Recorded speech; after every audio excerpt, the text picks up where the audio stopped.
A Simple Soul by Gustave Flaubert. Chapter 1.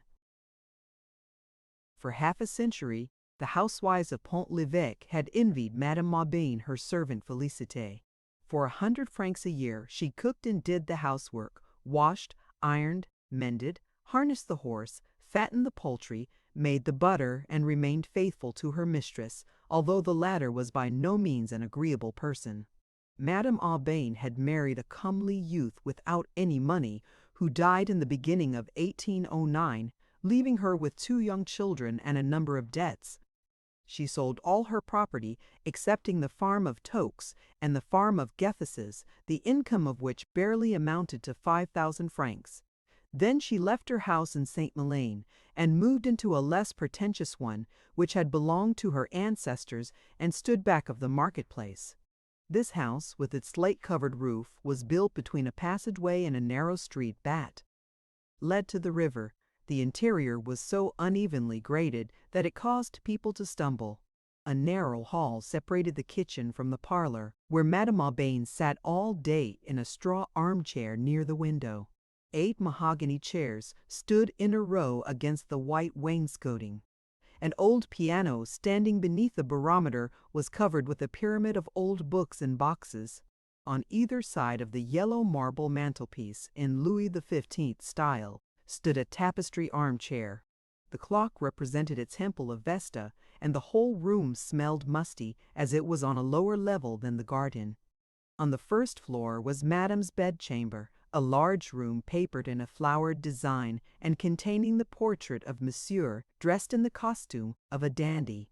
It communicated with a smaller room in which there were 2 little cribs without any mattresses. Next came the parlor, always closed, filled with furniture covered with sheets. Then a hall which led to the study, where books and papers were piled on the shelves of a bookcase that enclosed 3/4 of the big black desk. 2 panels were entirely hidden under pen and ink sketches, gouache landscapes and Audran engravings, relics of better times and vanished luxury. On the second floor, a garret window lighted Felicite's room, which looked out upon the meadows. She arose at daybreak in order to attend Mass, and she worked without interruption until night. Then, when dinner was over, the dishes cleared away and the door securely locked, she would bury the log under the ashes and fall asleep in front of the hearth with the rosary in her hand. Nobody could bargain with greater obstinacy, and as for cleanliness, the luster on her brass saucepans was the envy and despair of other servants. She was most economical, and when she ate she would gather up crumbs with the tip of her finger so that nothing should be wasted of a loaf of bread weighing 12 pounds, which was baked especially for her and lasted 3 weeks. Summer and winter, she wore a dimity kerchief fastened in the back with a pin, a cap which concealed her hair, a red skirt, gray stockings, and an apron with a bib like those worn by hospital nurses. Her face was thin and her voice shrill. When she was 25, she looked 40. After she had passed 50, nobody could tell her age. Erect and silent always, she resembled a wooden figure working automatically. Chapter 2. Like every other woman, she had had an affair of the heart. Her father, who was a mason, was killed by falling from a scaffolding. Then her mother died, and her sisters went their different ways. A farmer took her in, and while she was quite small, let her keep cows in the fields. She was clad in miserable rags, beaten for the slightest offense, and finally dismissed for a theft of 30 sous, which she did not commit.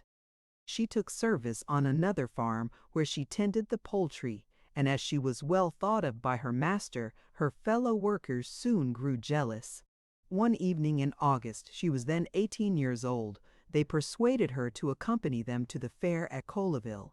She was immediately dazzled by the noise.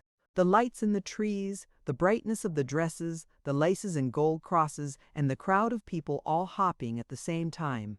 She was standing modestly at a distance, when presently a young man of well-to-do appearance, who had been leaning on the pole of a wagon and smoking his pipe, approached her and asked her for a dance. He treated her to cider and cake, bought her a silk. shawl, and then, thinking she had guessed his purpose, offered to see her home. When they came to the end of a field, he threw her down brutally, but she grew frightened and screamed, and he walked off. One evening, on the road leading to Beaumont, she came upon a wagon loaded with hay, and when she overtook it, she recognized Theodore. He greeted her calmly and asked her to forget what had happened between them, as it was all the fault of the drink. She did not know what to reply and wished to run away. Presently he began to speak of the harvest and of the notables of the village. His father had left Colleville and bought the farm of Coles, so that now they would be neighbors. "Ah!" she exclaimed. He then added that his parents were looking around for a wife for him, but that he himself was not so anxious and preferred to wait for a girl who suited him. She hung her head. He then asked her whether she had ever thought of marrying. She replied smilingly that it was wrong of him to make fun of her. "Oh! No, I am in earnest," he said, and put his left arm around her waist while they sauntered along. The air was soft, the stars were bright, and the huge load of hay oscillated in front of them, drawn by 4 horses whose ponderous hooves raised clouds of dust. Without a word from their driver, they turned to the right. He kissed her again, and she went home. The following week, Theodore obtained meetings. They met in yards, behind walls or under isolated trees. She was not ignorant, as girls of well-to-do families are, for the animals had instructed her, but her reason and her instinct of honor kept her from falling. Her resistance exasperated Theodore's love, and so in order to satisfy it, or perchance ingenuously, he offered to marry her. She would not believe him at first, so he made solemn promises. But in a short time he mentioned a difficulty. The previous year his parents had purchased a substitute for him, but any day he might be drafted, and the prospect of serving in the army alarmed him greatly. To Felicite, his cowardice appeared a proof of his love for her, and her devotion to him grew stronger. When she met him, he would torture her with his fears and his entreaties. At last he announced that he was going to the prefect himself for information and would let her know everything on the following Sunday between 11 o'clock and midnight. When the time grew near, she ran to meet her lover, but instead of Theodore, one of his friends was at the meeting place. He informed her that she would never see her sweetheart again, for, in order to escape the conscription, he had married a rich old woman, Madame Lehoussaise of Toux. The poor girl's sorrow was frightful. She threw herself on the ground, she cried, and called on the Lord, and wandered around desolately until sunrise. Then she went back to the farm, declared her intention of leaving, and at the end of the month, after she had received her wages, she packed all her belongings in a handkerchief and started for Pont-l'Evêque. In front of the inn, she met a woman wearing widow's weeds, and upon questioning her, learned that she was looking for a cook. The girl did not know very much, but appeared so willing and so modest in her requirements that Madame Aubain finally said, "Very well, I will give you a trial." And half an hour later Felicite was installed in her house. At first she lived in a constant anxiety that was caused by the style of the household and the memory of Monsieur that hovered over everything. Paul and Virginia, the one aged 7 and the other barely 4, seemed made of some precious material.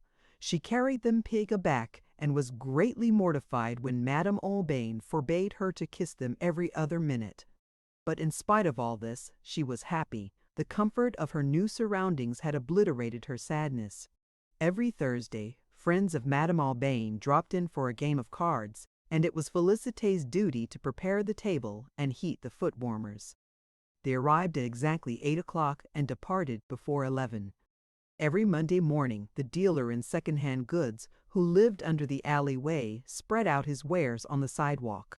Then the city would be filled with a buzzing of voices, in which the neighing of horses, the bleating of lambs, the grunting of pigs, could be distinguished, mingled with the sharp sound of wheels on the cobble-stones. About 12 o'clock, when the market was in full swing, there appeared at the front door a tall, middle-aged peasant with a hooked nose and a cap on the back of his head. It was Robelin, the farmer of Jeffus's. Shortly afterwards came Liebard, the farmer of Toques, short, rotund, and ruddy, wearing a gray jacket and spurred boots. Both men brought their landlady either chickens or cheese. Felicite would invariably thwart their ruses, and they held her in great respect. At various times, Madame Aubain received a visit from the Marquis de Gremonville, one of her uncles, who was ruined and lived at Falaise on the remainder of his estates. He always came at dinner time and brought an ugly poodle with him, whose paws soiled their furniture.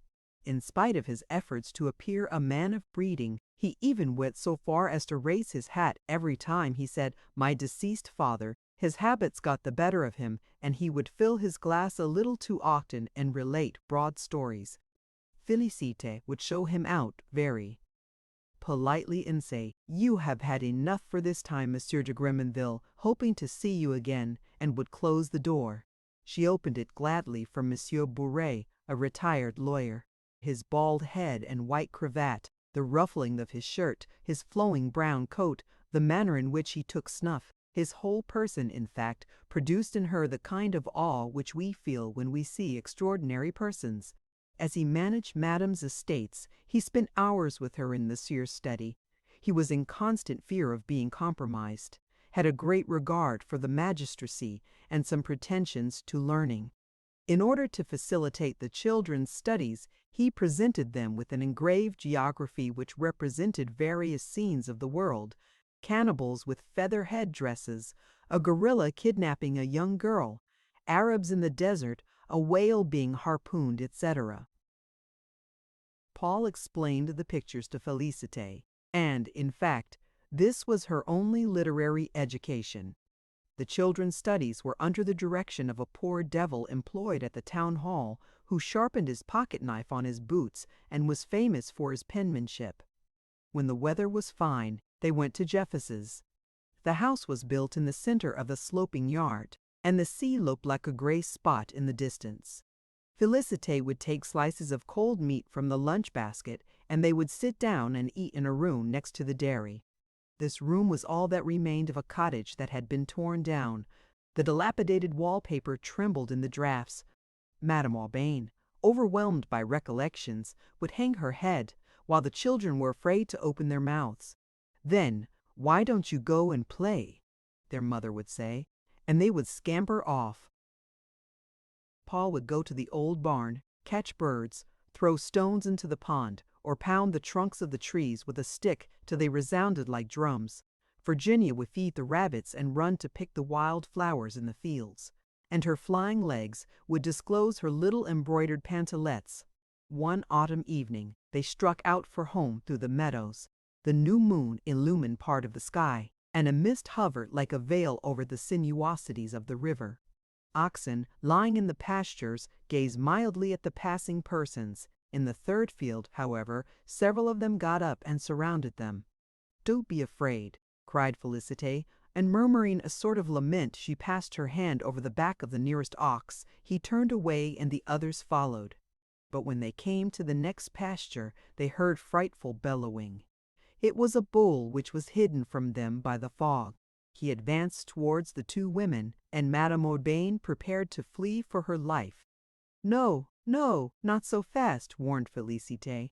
Still they hurried on, for they could hear the noisy breathing of the bull behind them. His hooves pounded the grass like hammers, and presently he began to gallop. Felicite turned around and threw patches of grass in his eyes. He hung his head, shook his horns, and bellowed with fury.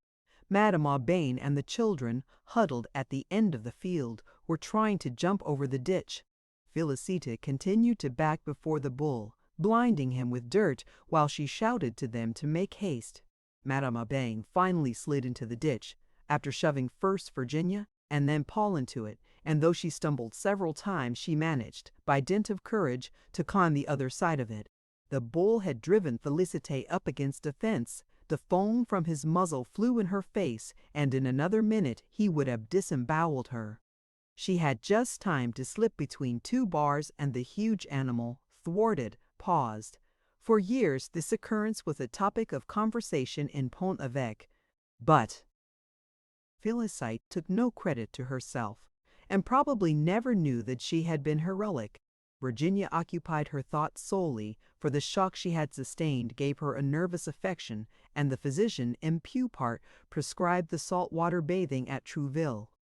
In those days, Trouville was not greatly patronized. Madame Aubain gathered information, consulted Bray, and made preparations as if they were going on an extended trip.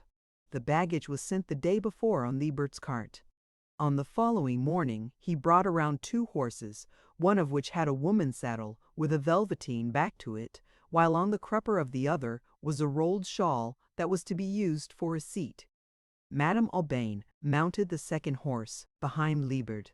Felicite took charge of the little girl, and Paul rode in with Chaptowas's donkey, which had been lent for the occasion on the condition that they should be careful of it. The road was so bad that it took 2 hours to cover the 8 miles. The 2 horses sank knee-deep into the mud and stumbled into ditches. Sometimes they had to jump over them. In certain places, Liebert's mare stopped abruptly. He waited patiently till she started again and talked of the people whose estates bordered the road, adding his own moral reflections to the outline of their histories. Thus, when they were passing through Tocas and came to some windows draped with nasturtiums, he shrugged his shoulders and said, "There's a woman, Madame Le Jose, who, instead of taking a young man, Felicite could not catch what followed. The horses began to trot, the donkey to gallop, and they turned into a lane. Then a gate swung open, 2 farmhands appeared, and they all dismounted at the very threshold of the farmhouse." Mother Liebard, when she caught sight of her mistress, was lavish with joyful demonstrations. She got up a lunch which comprised a leg of mutton, tripe, sausages, a chicken fricassee, sweet cider, a fruit tart, and some preserved prunes. Then to all this the good woman added polite remarks about Madame, who appeared to be in better health, Mademoiselle, who had grown to be superben, Paul, who had become singularly sturdy. She spoke also of their deceased grandparents, whom the Lieberts had known, for they had been in the service of the family for several generations, whom the Liebert had, like its owners. The farm had an ancient appearance.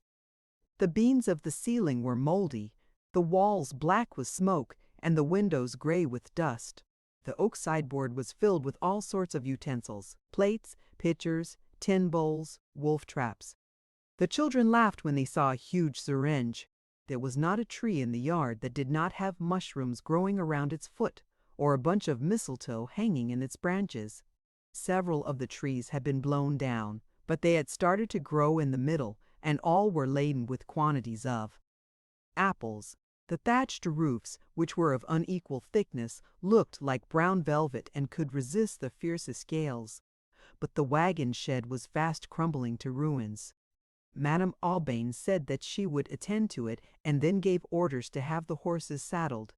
It took another 30 minutes to reach Trouville. The little caravan dismounted in order to pass Les Ecorts, a cliff that overhangs the bay, and a few minutes later, at the end of the dock, they entered the yard of the Golden Lamb, an inn kept by Mother David. During the first few days, Virginia felt stronger, owing to the change of air and the action of the sea baths. She took them in her little chemise, as she had no bathing suit, and afterwards her nurse dressed her in the cabin of a customs officer, which was used for that purpose by other bathers. In the afternoon they would take the donkey and go to the Roches Noirs near Hennequeville. The path led at first to undulating grounds and thence to a plateau, where pastures and tilled fields alternated. At the edge of the road, mingling with the brambles, grew holly bushes, and here and there stood large dead trees whose branches traced zigzags upon the blue sky. Ordinarily, they rested in a field facing the ocean, with Deauville on their left and Havre on their right. The sea glittered brightly in the sun and was as smooth as a mirror, and so calm that they could scarcely distinguish its murmur. Sparrows chirped joyfully, and the immense canopy of heaven spread over it all. Madame Aubain brought out her sewing, and Virginia amused herself by braiding reeds. Felicite wove lavender blossoms, while Paul was bored and wished to go home. Sometimes they crossed the Tuques in a boat and started to hunt for seashells. The outgoing tide exposed starfish and sea urchins, and the children tried to catch the flakes of foam which the wind blew away. The sleepy waves lapping the sand unfurled themselves along the shore that extended as far as the eye could see, but where land began it was limited by the downs which separated it from the swamp, a large meadow shaped like a hippodrome. When they went home that way, Trouville, on the slope of a hill below, grew larger and larger as they advanced, and with all its houses of unequal height, seemed to spread out before them in a sort of giddy confusion. When the heat was too oppressive, they remained in their rooms. The dazzling sunlight cast bars of light between the shutters. Not a sound in the village, not a soul on the sidewalk. This silence intensified the tranquility of everything. In the distance, the hammers of some caulkers pounded the hull of a ship, and the sultry breeze brought them an odor of tar. The principal diversion consisted in watching the return of the fishing smacks. As soon as they passed the beacons, they began to ply to windward. The sails were lowered to 1/3 of the masts, and with their foresails swelled up like balloons. They glided over the waves and anchored in the middle of the harbor. Then they crept up alongside of the dock, and the sailors threw the quivering fish over the side of the boat. A line of carts was waiting for them, and women with white caps sprang forward to receive the baskets and embrace their menfolk. One day, one of them spoke to Felicite, who, after a little while, returned to the house gleefully. She had found one of her sisters, and presently Nastassie Barrette, wife of Loulou, made her appearance, holding an infant in her arms, another child by the hand, while on her left was a little cabin boy with his hands in his pockets and his cap on his ear. At the end of 15 minutes, Madame Aubin bade her go. They always hung around the kitchen or approached Felicite when she and the children were out walking. The husband, however, did not show himself. Felicite developed a great fondness for them. She bought them a stove, some shirts, and a blanket. It was evident that they exploited her.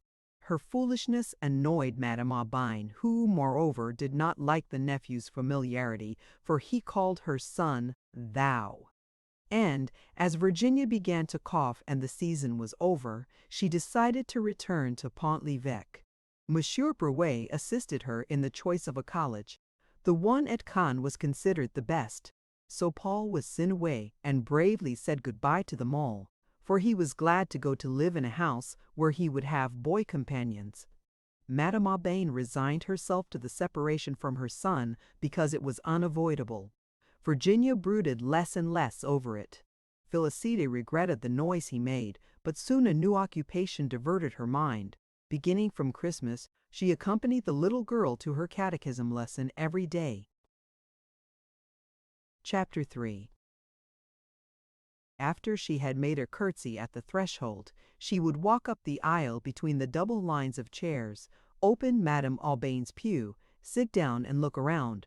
Girls and boys, the former on the right, the latter on the left-hand side of the church, filled the stalls of the choir. The priest stood beside the reading desk. On one stained window of the side aisle, the Holy Ghost hovered over the Virgin. On another one, Mary knelt before the child Jesus, and behind the altar, a wooden group represented Saint Michael felling the dragon. The priest first read a condensed lesson of sacred history.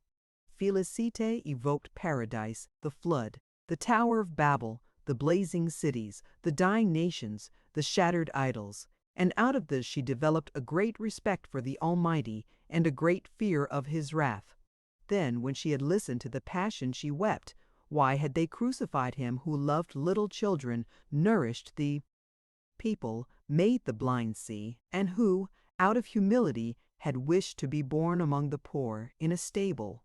The sowings, the harvests, the wine-presses, all those familiar things which the Scriptures mention, formed a part of her life. The Word of God sanctified them, and she loved the lambs with increased tenderness for the sake of the Lamb, and the doves because of the Holy Ghost.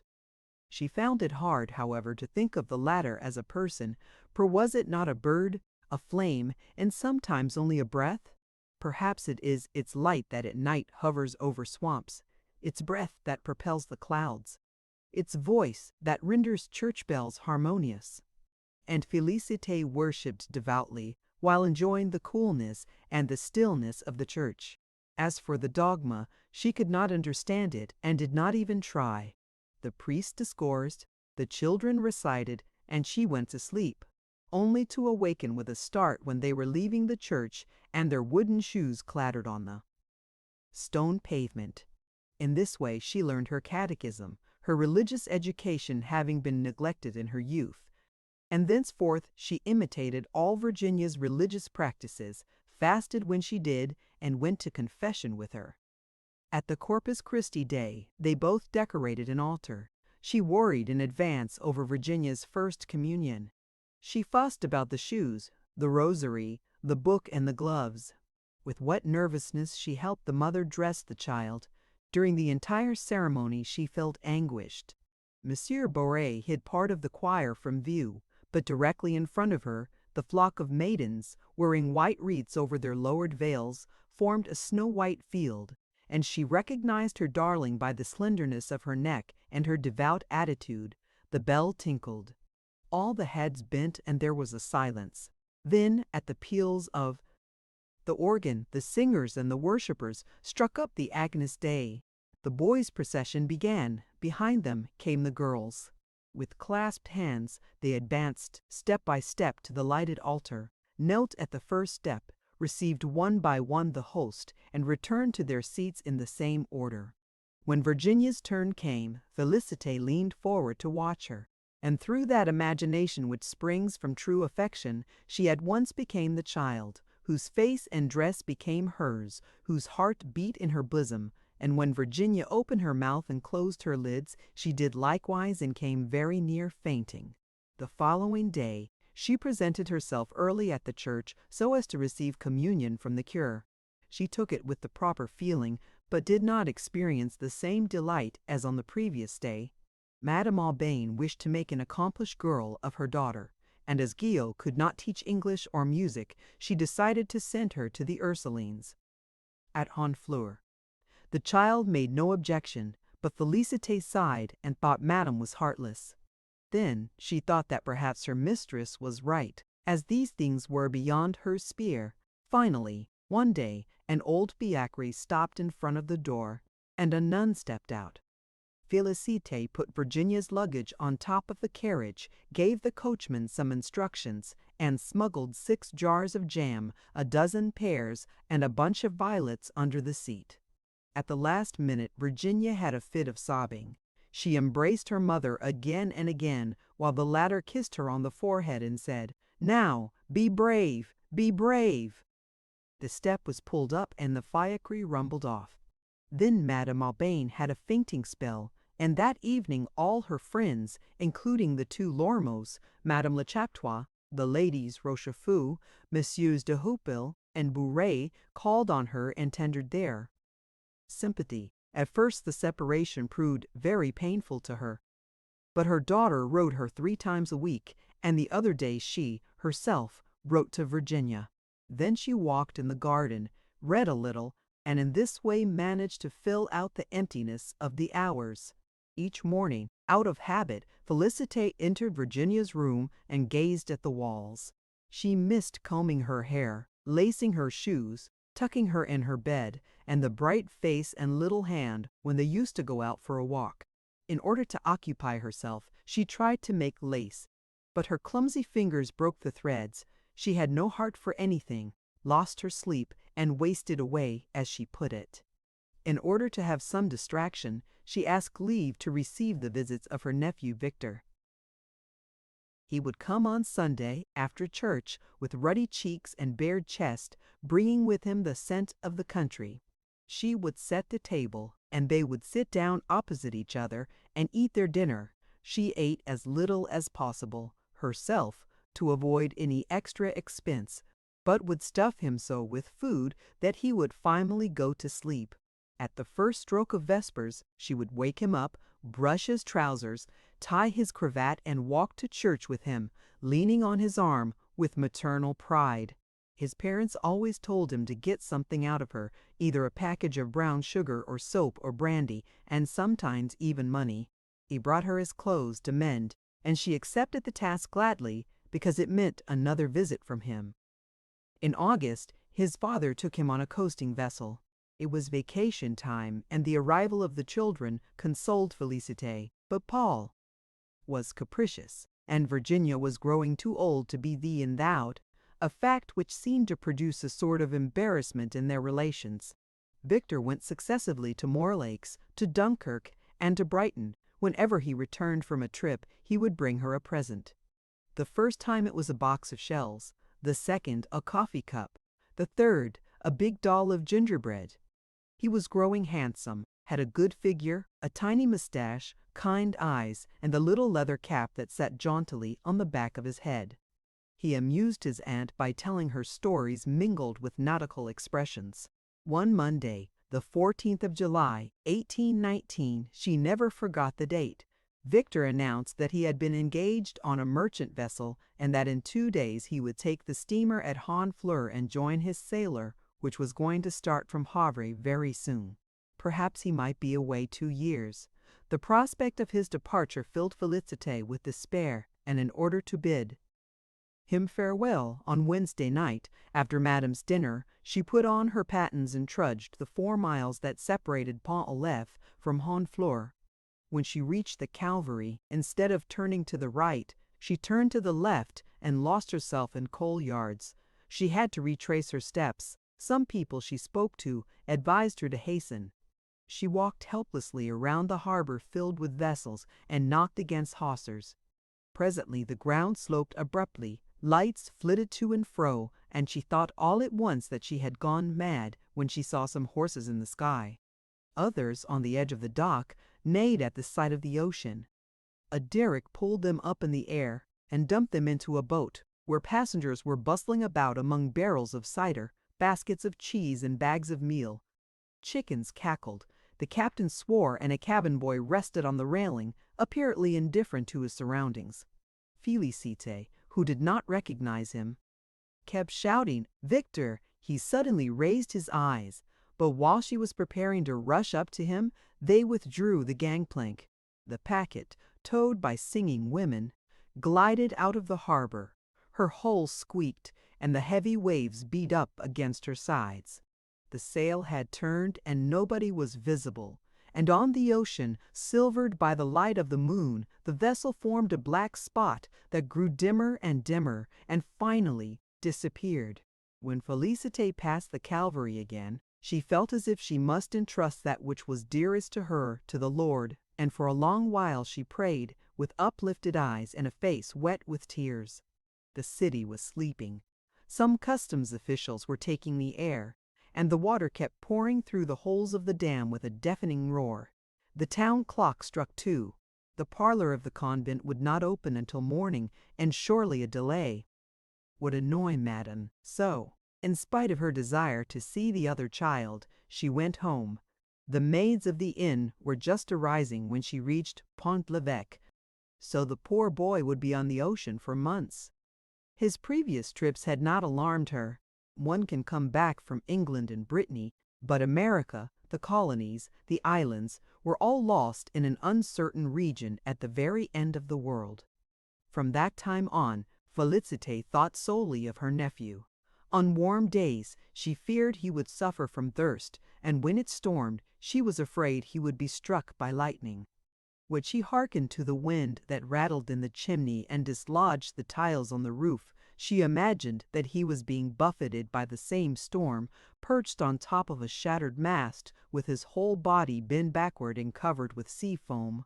Or, these were recollections of the engraved geography, he was being devoured by savages, or captured in a forest by apes, or dying on some lonely coast. She never mentioned her anxieties, however. Madame Aubain worried about her daughter. The sisters thought that Virginia was affectionate, but delicate. The slightest emotion enervated her. She had to give up her piano lessons. Her mother insisted upon regular letters from the convent. One morning, when the postman failed to come, she grew impatient and began to pace to and fro from her chair to the window. It was really extraordinary. No news since 4 days. In order to console her mistress by her own example, Felicite said, "Why, madam, I haven't had any news since 6 months." "From whom?" The servant replied gently, "Why, from my nephew." "Oh, yes, your nephew." And shrugging her shoulders, Madame Aubain continued to pace the floor as if to say, "I did not think of it. Besides, I do not care. A cabin boy, a pauper. But my daughter, what a difference. Just think of it." Felicite, although she had been reared roughly, was very indignant. Then she forgot about it. It appeared quite natural to her that one should lose one's head about Virginia. The two children were of equal importance. They were united in her heart, and their fate was to be the same. The chemist informed her that Victor's vessel had reached Havana. He had read the information in a newspaper. Felicite imagined that Havana was a place where people did nothing but smoke, and that Victor walked around among Negroes in a cloud of tobacco. Could a person, in case of need, return by land? How far was it from Pont-l'Evêque? In order to learn these things, she questioned Monsieur Boret. He reached for his map and began some explanations concerning longitudes and smiled with superiority at Felicite's bewilderment. At last, he took a pencil and pointed out an imperceptible black point in the scallops of an oval blotch, adding, "There it is." She bent over the map. The maze of colored lines hurt her eyes without enlightening her, and when Boret asked her what puzzled her, she requested him to show her the house Victor lived in. Boret threw up his hands, sneezed, and then laughed uproariously. Such ignorance delighted his soul, but Felicite failed to understand the cause of his mirth, she whose intelligence was so limited that she perhaps expected to see even the picture of her nephew. It was 2 weeks later that Liebert came into the kitchen at market time and handed her a letter from her brother-in-law. As neither of them could read, she called upon her mistress. Madame Aubain, who was counting the stitches of her knitting, laid her work down beside her, opened the letter, started, and in a low tone and with a searching look said, "They tell you of a misfortune. Your nephew, he had died." The letter told nothing more. Felicite dropped on a chair, leaned her head against the back, and closed her lids. Presently they grew pink. Then, with drooping head, inert hands, and staring eyes, she repeated at intervals, "Poor little chap, poor little chap." Liebert watched her and sighed. Madame Aubain was trembling. She proposed to the girl to go to see her sister in Trouville. With a single motion, Felicite replied that it was not necessary. There was a silence. Old Liebert thought it about time for him to take leave. Then Felicite uttered, "They have no sympathy. They do not care." Her head fell forward again, and from time to time mechanically she toyed with the long knitting needles on the work table. Some women passed through the yard with a basket of wet clothes. When she saw them through the window, she suddenly remembered her own wash. As she had soaked it the day before, she must go and rinse it now. So she arose and left the room. Her tub and her board were on the bank of the Tux. She threw a heap of clothes on the ground, rolled up her sleeves, and grasped her bat. And her loud pounding could be heard in the neighboring gardens. The meadows were empty. The breeze wrinkled the stream, at the bottom of which were long grasses that looked like the hair of corpses floating in the water. She restrained her sorrow and was very brave until night, but when she had gone to her own room, she gave way to it, burying her face in the pillow and pressing her 2 fists against her temples. A long while afterward, she learned through Victor's captain the circumstances which surrounded his death. At the hospital they had bled him too much, treating him for yellow fever. 4 doctors held him at one time. He died almost instantly, and the chief surgeon had said, "Here goes another one." His parents had always treated him barbarously. She preferred not to see them again, and they made no advances, either from forgetfulness or out of innate hardness. Virginia was growing weaker. A cough, continual fever, oppressive breathing, and spots on her cheeks indicated some serious trouble. Monsieur Poupart had advised a sojourn in Provence. Madame Aubain decided that they would go, and she would have had her daughter come home at once, had it not been for the climate of Pont-l'Evêque. She made an arrangement with a livery stable man who drove her over to Convent every Tuesday. In the garden there was a terrace, from which the view extends to the Seine. Virginia walked in it, leaning on her mother's arm and treading the dead vine leaves. Sometimes the sun, shining through the clouds, made her blink her lids, when she gazed at the sails in the distance and let her eyes roam over the horizon, from the chateau of Tancarville to the lighthouses of Havre. Then they rested on the arbor. Her mother had bought a little cask of fine Malaga wine, and Virginia, laughing at the idea of becoming intoxicated, would drink a few drops of it, but never more. Her strength returned. Autumn passed. Felicite began to reassure Madame Aubain. But one evening, when she returned home after an errand, she met Mester Beaupart's coach in front of the door. Beaupart himself was standing in the vestibule, and Madame Aubain was tying the strings of her bonnet. "Give me my foot warmer, my purse, and my gloves, and be quick about it," she said. Virginia had congestion of the lungs. Perhaps it was desperate. "Not yet," said the physician, and both got into the carriage, while the snow fell in thick flakes. It was almost night and very cold. Felicite rushed to the church to light a candle. Then she ran after the coach, which she overtook after an hour's chase, sprang up behind and held on to the straps. But suddenly a thought crossed her mind. The yard had been left open, supposing that burglars got in, and down she jumped. The next morning, at daybreak, she called at the doctor's. He had been home but had left again. Then she waited at the inn, thinking that strangers might bring her a letter. At last, at daylight, she took the diligence for Lille. The convent was at the end of a steep and narrow street. When she arrived about at the middle of it, she heard strange noises, a funeral knell. It must be for someone else, thought she, and she pulled the knocker violently. After several minutes had elapsed, she heard footsteps. The door was half opened, and a nun appeared. The good sister, with an air of compunction, told her that she had just passed away, and at the same time the tolling of St. Leonard's increased. Felicite reached the second floor. Already at the threshold, she caught sight of Virginia lying on her back, with clasped hands, her mouth open and her head thrown back, beneath a black crucifix inclined toward her, and stiff curtains which were less white than her face. Madame Aubain lay at the foot of the couch, clasping it with her arms and uttering groans of agony. The Mother Superior was standing on the right side of the bed. The 3 candles on the bureau made red blurs, and the windows were dimmed by the fog outside. The nuns carried Madame Aubain from the room. For 2 nights, Felicite never left the corpse. She would repeat the same prayers, sprinkle holy water over the sheets, get up, come back to the bed and contemplate the body. At the end of the first vigil, she noticed that the face had taken on a yellow tinge, the lips grew blue, the nose grew pinched, the eyes were sunken.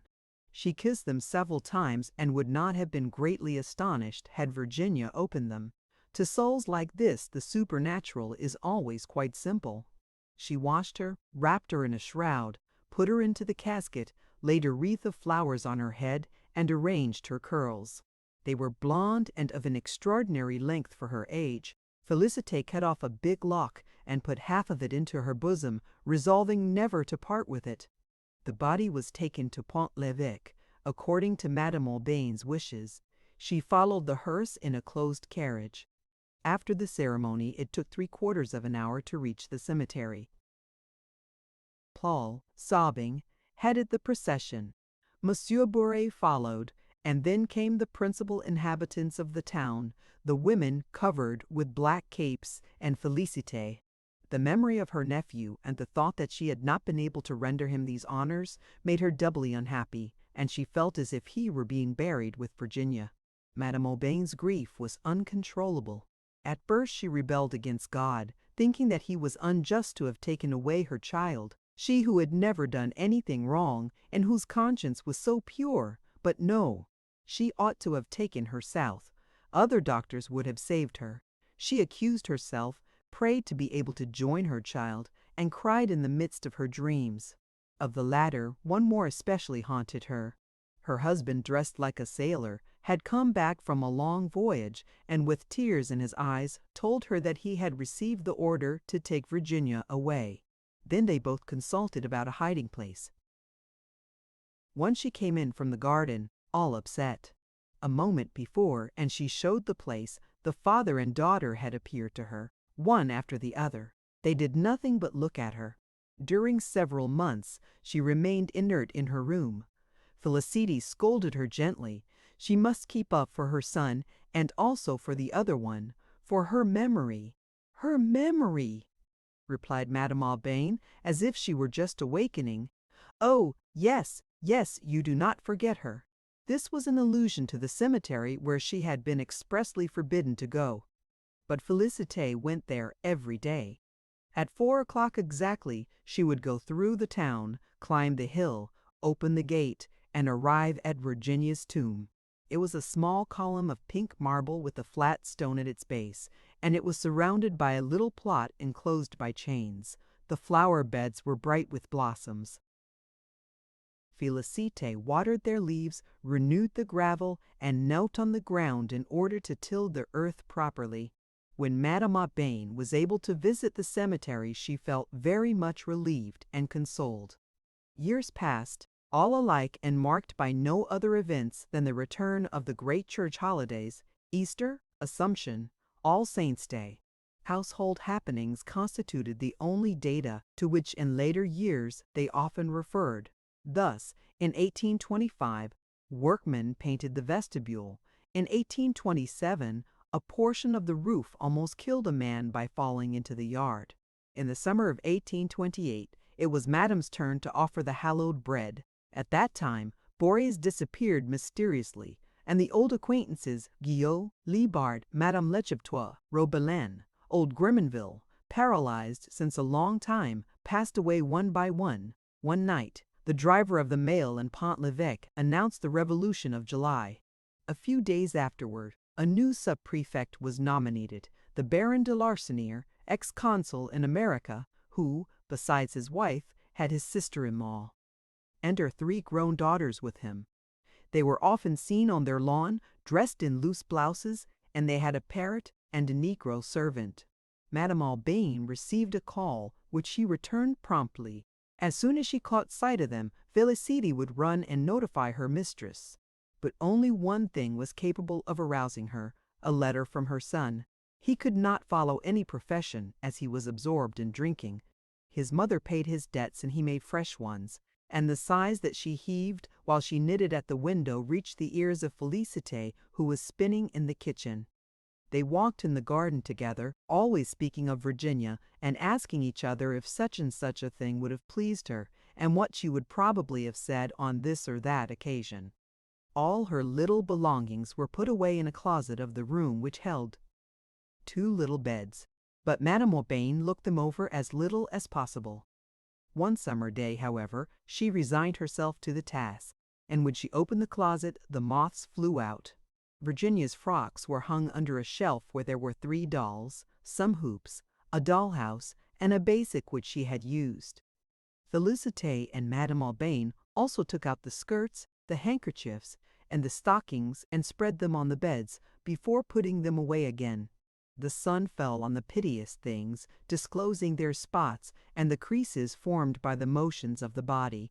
The atmosphere was warm and blue, and a blackbird trilled in the garden. Everything seemed to live in happiness. They found a little hat of soft brown plush, but it was entirely moth-eaten. Felicite asked for it. Their eyes met and filled with tears. At last, the mistress opened her arms and the servant threw herself against her breast, and they hugged each other, and giving vent to their grief, in a kiss which equalized them for a moment.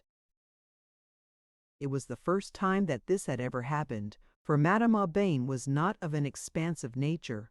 Felicite was as grateful for it as if it had been some favor, and thenceforth loved her with animal-like devotion and a religious veneration. Her kind-heartedness developed. When she heard the drums of a marching regiment passing through the street, she would stand in the doorway with a jug of cider and give the soldiers a drink.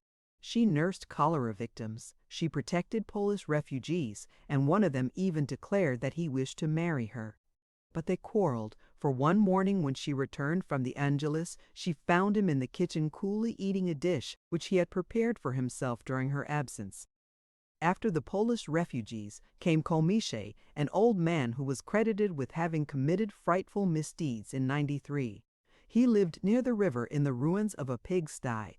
The urchins peeped at him through the cracks in the walls and threw stones that fell on his miserable bed, where he lay gasping with catarrh, with long hair, inflamed eyelids, and a tumor as big as his head on one arm. She got him some linen, tried to clean his hovel, and dreamed of installing him in the bakehouse without his being in Madame's way. When the cancer broke, she dressed it every day. Sometimes she brought him some cake and placed him in the sun on a bundle of hay. And the poor old creature, trembling and drooling, would thank her in his broken voice and put out his hands whenever she left him.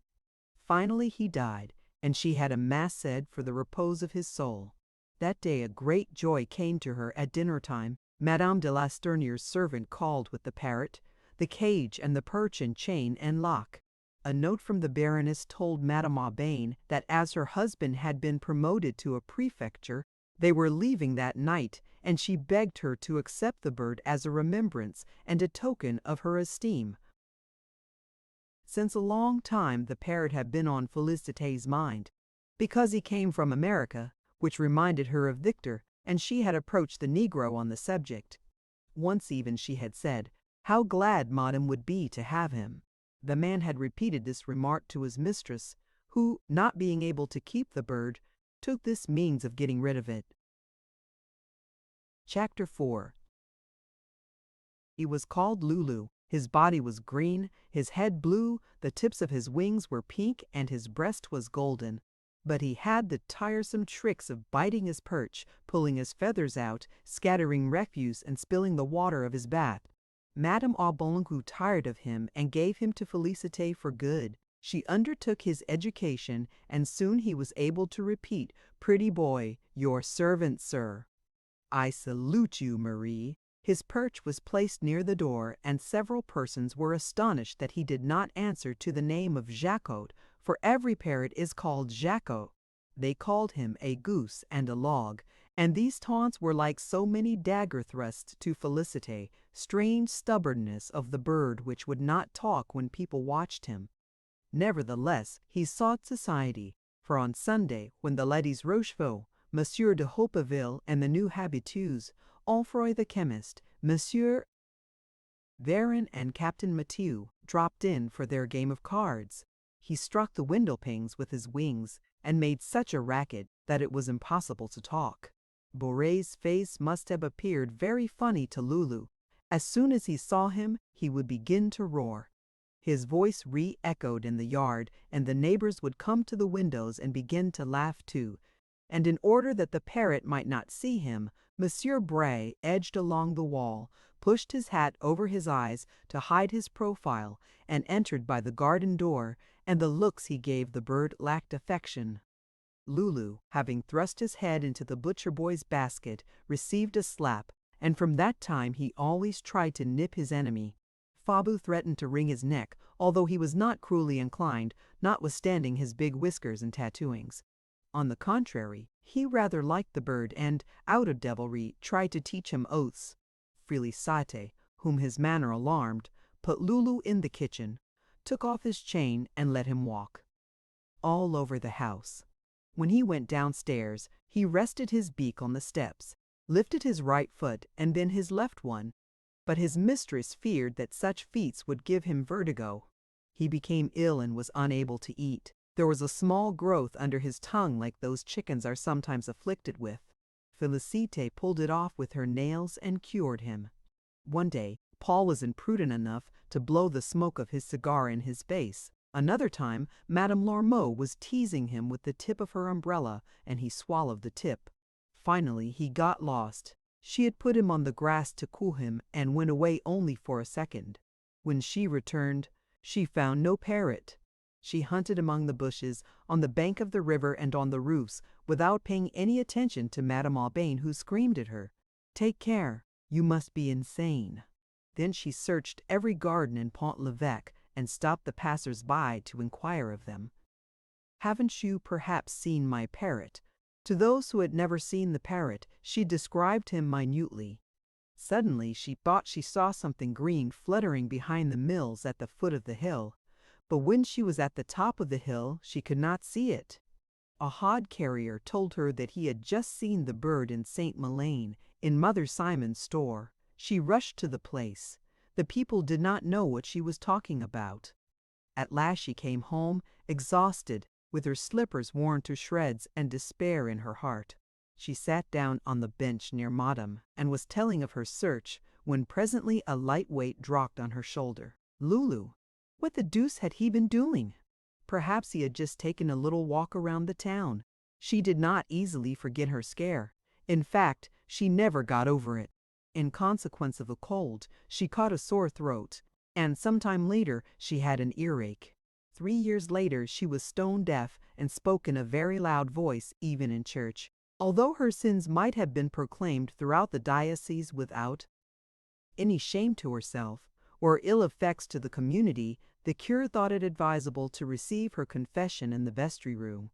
Imaginary buzzings also added to her bewilderment. Her mistress often said to her, "My goodness, how stupid you are," and she would answer, "Yes, madam," and look for something. The narrow circle of her ideas grew more restricted than it already was. The bellowing of the oxen, the chime of the bells no longer reached her intelligence. All things moved silently, like ghosts. Only one noise penetrated her ears, the parrot's voice. As if to divert her mind, he reproduced for her the tic-tac of the spit in the kitchen, the shrill cry of the fish vendors, the saw of the carpenter who had a shop opposite, and when the doorbell rang, he would imitate Madame Aubain. "Felicite! Go to the front door." They held conversations together, Loulou repeating the 3 phrases of his repertory over and over, Felicite replying by words that had no greater meaning, but in which she poured out her feelings. In her isolation, the parrot was almost a son, a love. He climbed upon her fingers, pecked at her lips, clung to her shawl, and when she rocked her head to and fro like a nurse, the big wings of her cap and the wings of the bird flapped in unison. When clouds gathered on the horizon and the thunder rumbled, Loulou would scream, perhaps because he remembered the storms in his native forests. The dripping of the rain would excite him to frenzy. He flapped around, struck the ceiling with his wings, upset everything, and would finally fly into the garden to play. Then he would come back into the room, light on one of the andirons, and hop around in order to get dry. One morning during the terrible winter of 1837, when she had put him in front of the fireplace on account of the cold, she found him dead in his cage, hanging to the wire bars with his head down. He had probably died of congestion, but she believed that he had been poisoned, and although she had no proofs whatever, her suspicion rested on Fabu. She wept so sorely that her mistress said, "Why don't you have him stuffed?" She asked the advice of the chemist, who had always been kind to the bird. He wrote to Havre for her. A certain man named Felicite consented to do the work, but, as the diligence driver often lost parcels entrusted to him, Felicite resolved to take her pet to Honfleur herself. Leafless apple trees lined the edges of the road. The ditches were covered with ice. The dogs on the neighboring farms barked, and Felicite, with her hands beneath her cape, her little black sabots and her basket, trotted along nimbly in the middle of the sidewalk. She crossed the forest, passed by the Hauts-Chigny, and reached Saint Gatien. Behind her, in a cloud of dust and impelled by the steep incline, a mail coach drawn by galloping horses advanced like a whirlwind. When he saw a woman in the middle of the road who did not get out of the way, the driver stood up in his seat and shouted to her, and so did the postilion, while the 4 horses, which he could not hold back, accelerated their pace. The 2 leaders were almost upon her. With a jerk of the reins, he threw them to one side, but furious at the incident, he lifted his big whip and lashed her from her head to her feet with such violence that she fell to the ground unconscious. Her first thought, when she recovered her senses, was to open the basket. Loulou was unharmed. She felt a sting on her right cheek, When she took her hand away, it was red, for the blood was flowing. She sat down on a pile of stones and sopped her cheek with her handkerchief. Then she ate a crust of bread she had put in her basket and consoled herself by looking at the bird. Arriving at the top of Eccleman Bill, she saw the lights of Honfleur shining in the distance like so many stars. Further on, the ocean spread out in a confused mass. Then a weakness came over her. The misery of her childhood, the disappointment of her first love, the departure of her nephew, the death of Virginia, all these things came back to her at once, and rising like a swelling tide in her throat, almost choked her. Then she wished to speak to the captain of the vessel, and without stating what she was sending, she gave him some instructions. Felicite kept the parrot a long time. He always promised that it would be ready for the following week. After 6 months, he announced the shipment of a case, and that was the end of it. Really, it seemed as if Loulou would never come. Back to his home. They have stolen him, thought Felicite. Finally he arrived, sitting bolt upright on a branch which could be screwed into a mahogany pedestal, with his foot in the air, his head on one side, and in his beak a nut which the naturalist, from love of the sumptuous, had gilded. She put him in her room. This place, to which only a chosen few were admitted, looked like a chapel and a second-hand shop, so filled was it with devotional and heterogeneous things. The door could not be opened easily on account of the presence of a large wardrobe. Opposite the window that looked out into the garden, a bull's-eye opened on the yard. A table was placed by the cot and held a wash-basin, 2 combs, and a piece of blue soap in a broken saucer. On the walls were rosaries, medals, a number of holy virgins, and a holy water basin made out of a coconut. On the bureau, which was covered with a napkin like an altar, stood the box of shells that Victor had given her, also a watering can and a balloon, writing books, the engraved geography, and a pair of shoes.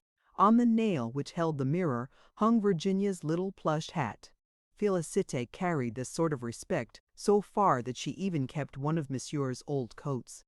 All the things which Madame Aubain discarded, Felicite begged for her own room. Thus she had artificial flowers on the edge of the bureau, and the picture of the Comte d'Artois in the recess of the window. By means of a board, Loulou was set on a portion of the chimney which advanced into the room. Every morning when she awoke, she saw him in the dim light of dawn, and recalled bygone days and the smallest details of insignificant actions without any sense of bitterness or grief. As she was unable to communicate with people, she lived in a sort of somnambulistic torpor. The processions of Corpus Christi Day seemed to wake her up. She visited the neighbors to beg for candlesticks and mats so as to adorn the temporary altars in the street.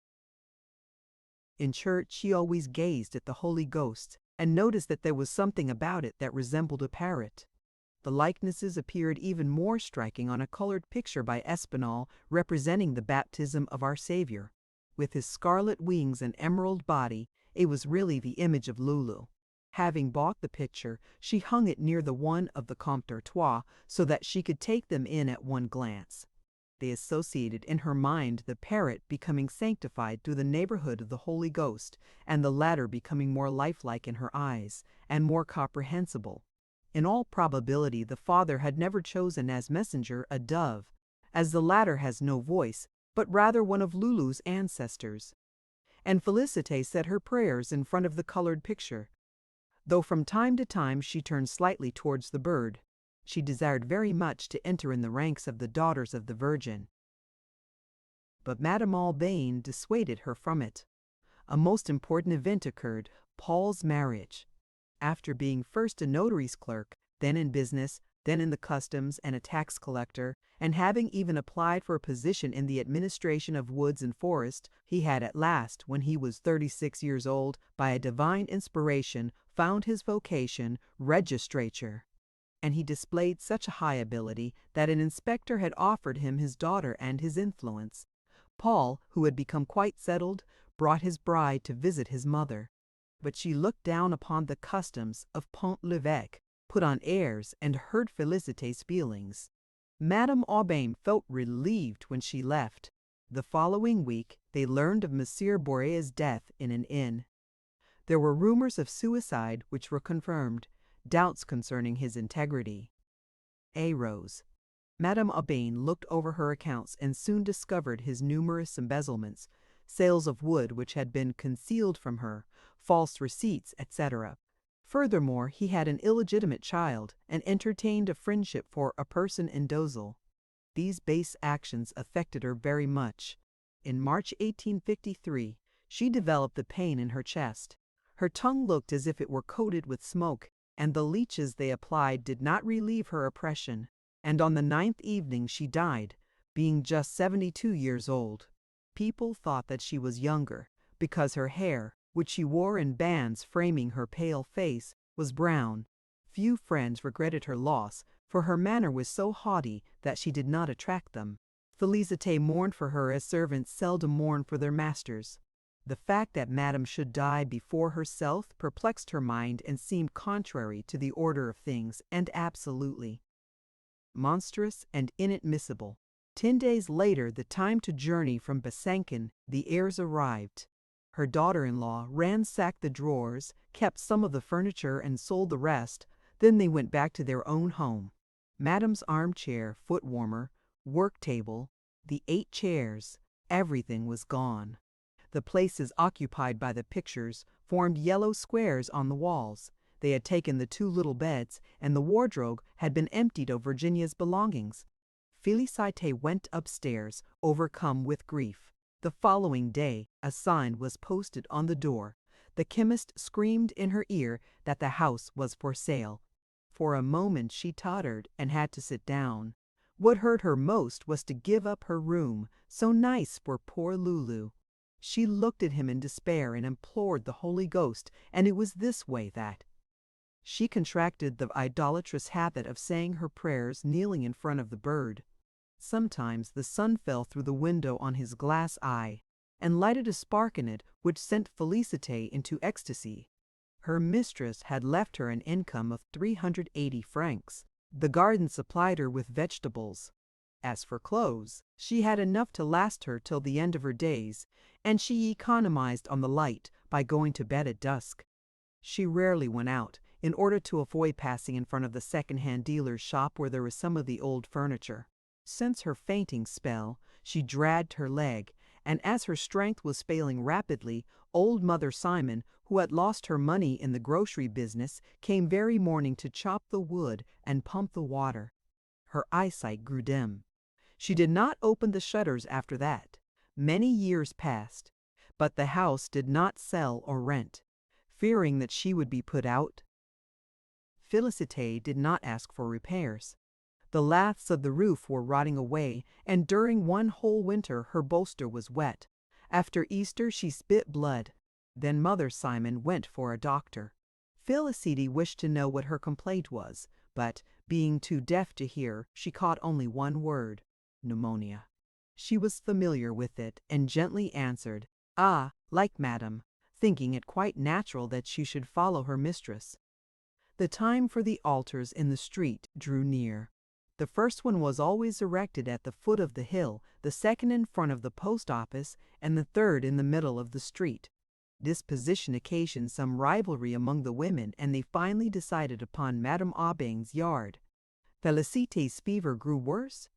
She was sorry that she could not do anything for the altar. If she could at least have contributed something towards it. Then she thought of the parrot. Her neighbors objected that it would not be proper, but the curé gave his consent, and she was so grateful for it that she begged him to accept after her death her only treasure, Loulou. From Tuesday until Saturday, the day before the event, she coughed more frequently. In the evening her face was contracted, her lips stuck to her gums, and she began to vomit, and on the following day she felt so low that she called for a priest. 3 neighbors surrounded her when the dominie administered the extreme unction. Afterwards, she said that she wished to speak to Fabu. He arrived in his Sunday clothes, very ill at ease among the funereal surroundings.